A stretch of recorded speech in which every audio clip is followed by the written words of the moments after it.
Masih bersama kami pemirsa di Apa Kabar Indonesia Siang. Pemirsa, pelaku berinisial SC akhirnya berhasil diringkus oleh pihak kepolisian yang mutilasi jenazah yang ditemukan di perairan Sungai Batang Anai. Berdasarkan informasi yang beredar luas pemirsa di media sosial, pelaku diamankan oleh Satreskrim Polres Padang Pariaman tanpa perlawanan yang berarti. Tak hanya satu korban pemirsa, tersangka juga membunuh 3 korban.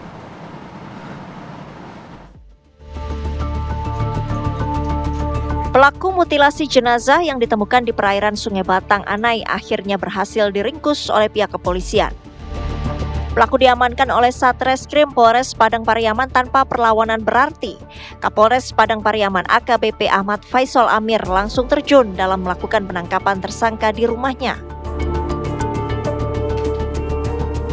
Ya, alhamdulillah kami berhasil mengamankan satu pelaku mutilasi pada dini hari tadi.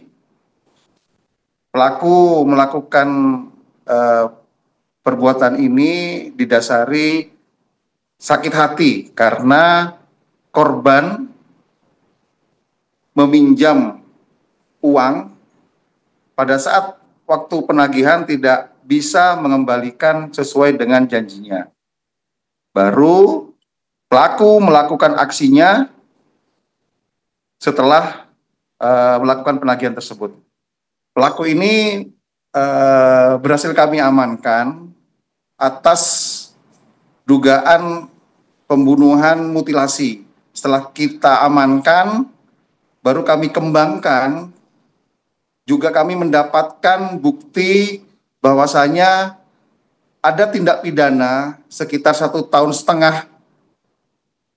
terdahulu yang juga kasus pembunuhan, dan ini berhasil kita ungkap dan kita temukan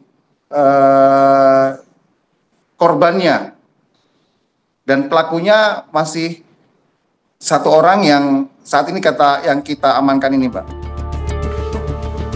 Yang mengejutkan, tersangka mengaku telah membunuh 3 orang. Kamu pacaran sama Cika? Iya. Cikanya selingkuh. Cika selingkuh. Kamu bunuh lah si Cika itu. Iya. Nah, terus kenapa Dedek kau bunuh? Yang ngajarin si Cika nih selingkuh si Dedeknya. Di KKN dia jadi. Kamu bunuh juga si Dedek. Iya. Terus apa lagi kamu bunuh? Itu. Sebelumnya, warga kawasan Batang Anai Padang Pariaman digegerkan dengan penemuan sesosok mayat yang mengapung di perairan Kasang pada Selasa lalu. Kondisi mayat tersebut sangat mengenaskan, ditemukan tanpa kepala, tangan, kaki, dan alat kelamin. Dari Kabupaten Padang Pariaman, Sumatera Barat, Andri Syaputra, TV One mengabarkan. Dan pemirsa, untuk mengupdate situasi terkini, kami akan ajak Anda untuk melihat laporan langsung dari Andri yang sudah ada di TKP. Andri, silakan dengan laporan Anda.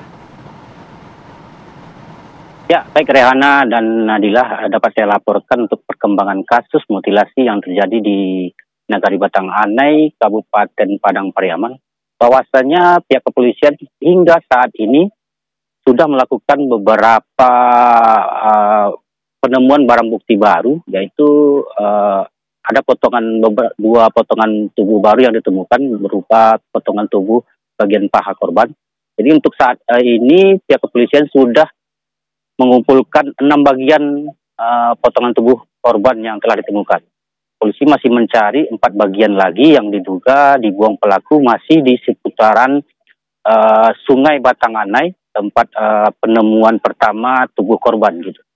Hingga saat ini pihak kepolisian juga sudah memeriksa beberapa saksi, baik itu dari pihak keluarga, pihak dari keluarga korban maupun pihak dari keluarga pelaku sendiri. Juga beberapa teman dari korban maupun pelaku. Begitu Nabila dan Rehan.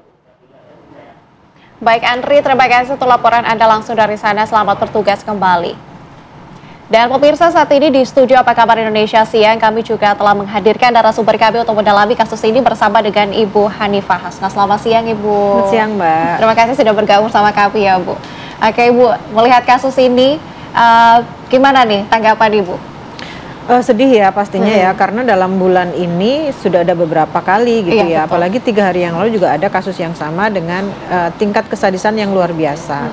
Jadi yang kita lihat sekarang adalah mengapa masyarakat menjadi sebrutal ini, sesadis ini, semarah apa mereka, seberat apa permasalahan mental mereka sehingga mereka mengambil langkah untuk memutilasi gitu ya, selain dengan cara membunuh. Artinya kan ada pola-pola khusus yang sudah dipelajari gitu ya, baik dari diri sendiri, yaitu dia mengalami gangguan mental atau kemarahan yang luar biasa. Selain itu, apakah ada pengaruh-pengaruh dari media sosial atau media yang dia tonton selama ini yang membuat mereka menjadi terinspirasi untuk melakukan kejahatan yang sama. Ini yang harus kita pelajari bersama-sama, baik oleh penegak hukum maupun oleh masyarakat sendiri yang ada di sekitar. Tapi kan kalau kita lihat juga jumlah korbannya ini cukup banyak ya, ada 3 perempuan yang menjadi korban. Apakah ini mengarah ke adanya pola serial killer?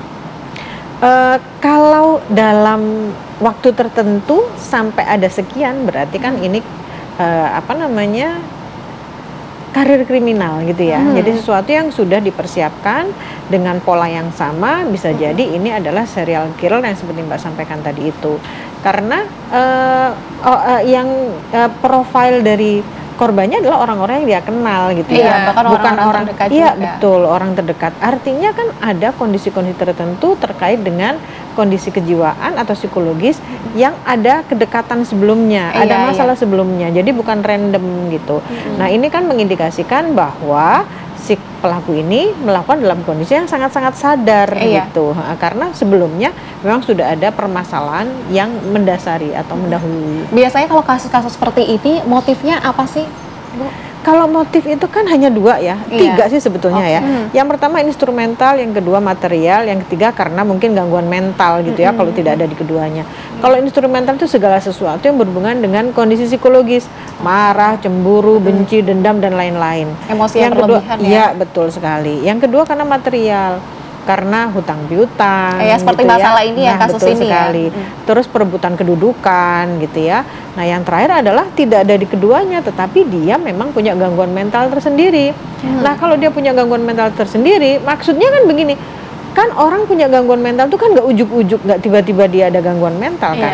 Artinya ada pengabaian oleh siapa? Mungkin secara keluarga atau lingkungan paling terkecil, lingkungan sekitar.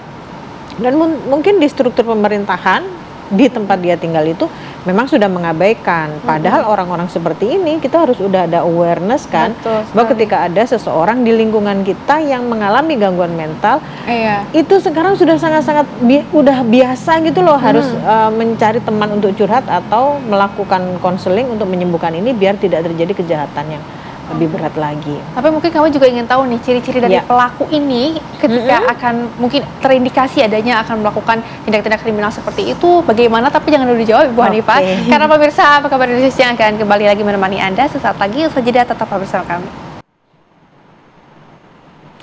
Pemirsa, Anda masih menyaksikan Apa Kabar Indonesia Siang. Pemirsa, penipuan dengan modus jual beli bayi, unit Reskrim Polsek Palmera, Jakarta Barat menangkap seorang wanita. Pelaku juga berhasil meraup untung hingga puluhan juta rupiah. Pelaku yang berinisial AU ditangkap di salah satu rumah sakit saat akan bertransaksi dengan korban. Pelaku menawarkan korban, pemirsa, untuk mengadopsi bayi melalui media sosial dengan biaya 5 juta rupiah.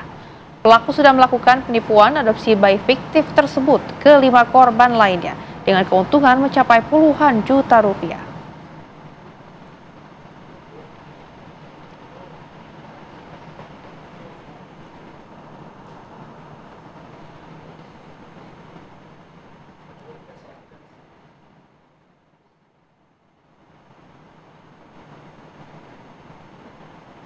Ya, pemirsa, kami kembali mengajak Anda untuk mendalami kasus pembunuhan berantai bersama dengan Bu Hanifah yang sudah kita bahas di segmen sebelumnya tadi.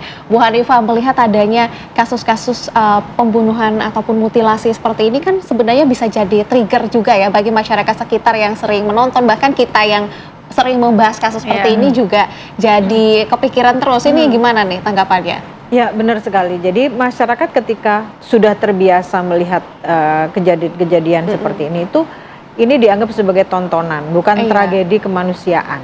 Akhirnya mereka merasa disensitisasi atau kebal Jadi mereka sangat-sangat biasa dengan kekerasan. Nah, kalau sudah terbiasa dengan kekerasan, yang dikhawatirkan adalah mereka menormalisasi kekerasan itu gitu ya.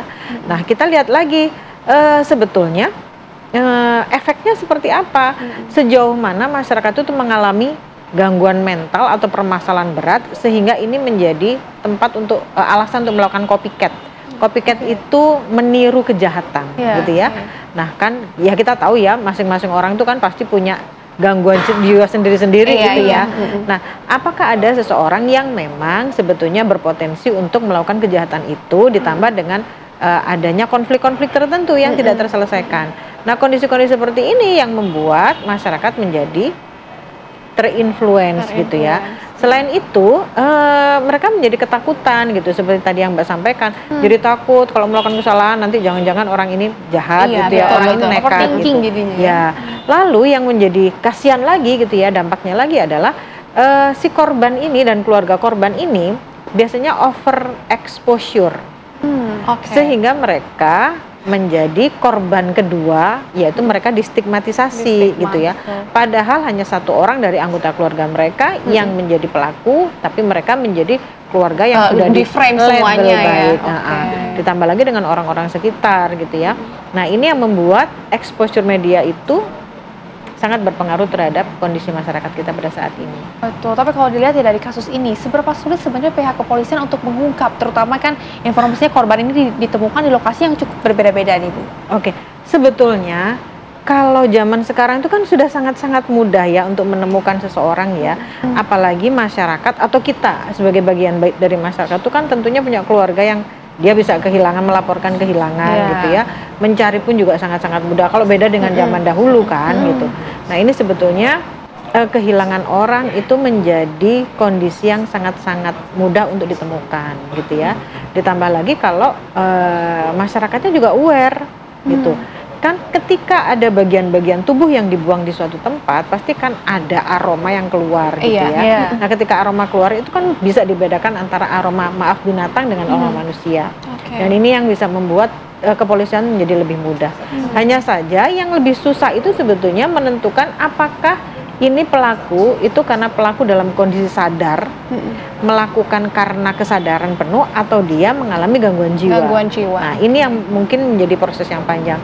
Karena pada umumnya pelaku kejahatan pada saat ini atau akhir-akhir ini, ketika dia sudah ketahuan melakukan kejahatan, mereka lebih suka atau lebih sering menyampaikan bahwa mereka mendapatkan bisikan gitu. Nah, artinya dari sini yang perlu kita ketahui, artinya kejahatan itu kan dipelajari gitu loh. Dipelajari itu bukan hanya dari contoh atau bagian mana dia harus melakukan. Dari kita melihat, mendengar juga dan bagaimana cara mereka menghindari hukuman. Nah, ternyata kalau kita sakit hukumannya kan ringan gitu. Berarti kejahatan itu memang dipelajari juga. Tadi kan juga rekan saya juga sempat menyinggung tentang ciri-ciri. Ini sebenarnya pelaku mutilasi ini ada karakteristik atau ciri-ciri tertentu nggak sih yang bisa kita kenali? Kalau ciri-cirinya, ciri-ciri ke arahnya ke orang-orang dengan gangguan mental ya. Yang pertama biasanya orangnya itu pendiam, tapi manipulatif. Gitu. Atau pasif agresif. Diem tapi agresif banget gitu ya. Dia bisa menyerang, dia bisa menyampaikan fitnah yang kejam gitu ya. Yang kedua, biasanya tidak punya empati dan simpati gitu. Iya, penting banget. Terus suka melakukan kekejaman tertentu baik terhadap orang, dirinya sendiri maupun ke binatang. Nah, ini kan harus kita lihat ya pola-pola seperti itu. Di sekitar kita ada nggak orang-orang dengan kepribadian seperti itu? Atau orang yang suka agresif gitu. Jadi kalau ada marah sedikit dia agresifnya luar biasa dan cenderung destruktif gitu. Nah, sebetulnya kalau orangnya secara exposure dia itu agresif, sebetulnya lebih gampang. Yang susah itu adalah ketika orangnya itu pendiam. Ya kan, kalau pendiam kan kita jadi lebih sulit. Nah, makanya kalau kita ada di lingkungan kita ada orang-orang yang pendiam, tertutup, tapi dia itu agresif, berarti kita harus mulai mendekati gitu ya. Setidaknya orang tuanya aware lah atau lingkungan aware bahwa ini ada pendekatan yang harus diselesaikan. Tapi untuk kemudian kita melihat ya perbedaan antara pembunuhan yang dilakukan memang spontan dengan pembunuhan yang berantai, ini sebetulnya ciri-cirinya dari apa sih dilihatnya? Gini, kalau yang spontan itu biasanya dilakukan kepada orang-orang yang dia kenal. ya. Kalau yang berantai tadi itu bisa ya orang yang dikenal atau orang yang tidak dikenal, random aja karena dia punya gangguan kejiwaan. Lalu secara tempat, kalau yang spontan kan dia di mana dia emosi, disitulah dia melakukan gitu ya. Tapi kalau yang sudah direncanakan tadi, dia bisa melakukan ke tempat-tempat tertentu atau memilih tempat tertentu untuk menyelamatkan, untuk membuat dia menjadi aman. Jadi locus tempus actus, lokasinya dipilih di mana gitu, waktunya mana yang dipilih gitu. Kalau orang yang spontan kan marahnya sekarang ya dia nggak tahu, oh sekarang aku nggak layak ini untuk menyerang dia karena sekarang masih siang, masih terang gitu. Berarti mungkin masih kan bisa menahan diri juga ya, masih bisa menahan diri gitu. Jadi locus tempus actus, actusnya seperti apa gitu. Kalau pembunuhan secara spontan itu mereka menggunakan barang-barang yang ada di tempat. Tapi kalau yang direncanakan kan dia menghadirkan atau membawa, ya tadi itu menghadirkan barang-barang yang dipakai untuk melakukan pembunuhan itu dari barang yang tidak ada di tempat sebelumnya. Misalnya di sini banyak ada kursi, terus tiba-tiba ada golok, berarti itu sudah direncanakan. Cuma dia sudah membawa itu dari jauh-jauh hari. Bu Hanifah, resiko dari pelaku mutilasi ini kan sebenarnya besar sekali ya resikonya, dan kasus-kasus seperti ini sering sekali terjadi, sering sekali kita dengar. Ini penanganan jangka panjang yang sebenarnya efektif untuk kita lakukan ini seperti apa sih? Kalau dari penegak hukum, berarti kan harus membedakan dulu ya, ini beneran dia itu orang normal yang dia sedang bermasalah, tidak bisa mengendalikan diri sampai dia melakukan pembunuhan, memutilasi itu hanya untuk, bukan hanya memutilasi itu dengan alasan untuk menghilangkan jejak, mengaburkan identitas, atau dia mengalami gangguan mental. Karena dua hal ini, dua kondisi ini beda penanganannya. Kalau dia dalam kondisi sehat secara mental, berarti kan harus dihukum seberat-beratnya. Dalam kasus ini, yang pertama adalah dia sudah melakukan pembunuhan, yang kedua dia memutilasi, yang ketiga mengaburkan barang bukti gitu. Tapi kalau dia dalam kondisi sakit jiwa, berarti dia harus mendapatkan rehabilitasi medik seperti itu. Tapi begini Mbak, banyak sekali bahkan masyarakat yang kemarin itu sempat bertanya di media sosial, kenapa para pelaku mutilasi itu tidak dihukum berat gitu. Ya tentunya karena sudah ada indikasi-indikasi atau temuan-temuan dari kepolisian maupun forensik yang menunjukkan bahwa orang ini mengalami gangguan mental. Karena kalau gangguan mental kan tidak mungkin dihukum secara pidana bersama dengan orang-orang yang normal gitu, karena ada indikasi nanti dia akan melakukan kejahatan kekerasan terhadap orang-orang di dalam sel seperti itu. Bu Hanifah, mungkin sedikit himbauan ini kepada keluarga ataupun kepada masyarakat di luar sana agar kasus ini tidak terjadi lagi. Himbauannya adalah sebelum kita melihat keluar, alangkah baiknya kalau kita melihat diri sendiri. Seberapa waras sih kita ya, seberapa baik tekanan hidup kita, seberapa mampu kita menghadapi itu yang pertama. Yang kedua, bagaimana kita melihat anak-anak kita, apakah anak-anak kita dalam kondisi yang normal, ketika marah itu dalam kondisi yang wajar-wajar saja, itu yang kedua. Yang ketiga, lingkungan keluarga itu apakah disfungsional, sesuai dengan fungsinya atau tidak. Berfungsi itu berarti dia bisa memberikan nilai-nilai, cinta, iya betul, fungsinya tuh ada semua gitu ya. Nah ini membuat seseorang menjadi pribadi yang normal. Lalu di lingkungan, apakah lingkungan yang kita tinggali sekarang ini menormalisasi kekerasan, menormalisasi kejahatan? Kalau memang itu terjadi, berarti ada indikasi suatu saat ada di antara orang-orang itu yang akan mengalami kemarahan sampai berujung pada kematian.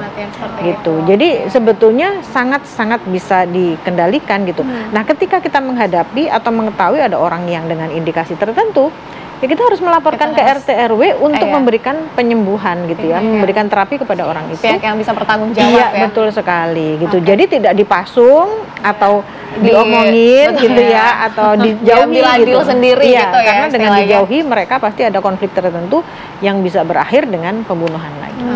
Baik Bu Hanifah, terima kasih banyak ya sudah berbincang bersama kami di Apa Kabar Indonesia Siang, dan tentunya kita berharap kasus-kasus mutilasi seperti ini tidak pernah dan tidak akan terjadi lagi di Indonesia. Terima kasih Bu Hanifah.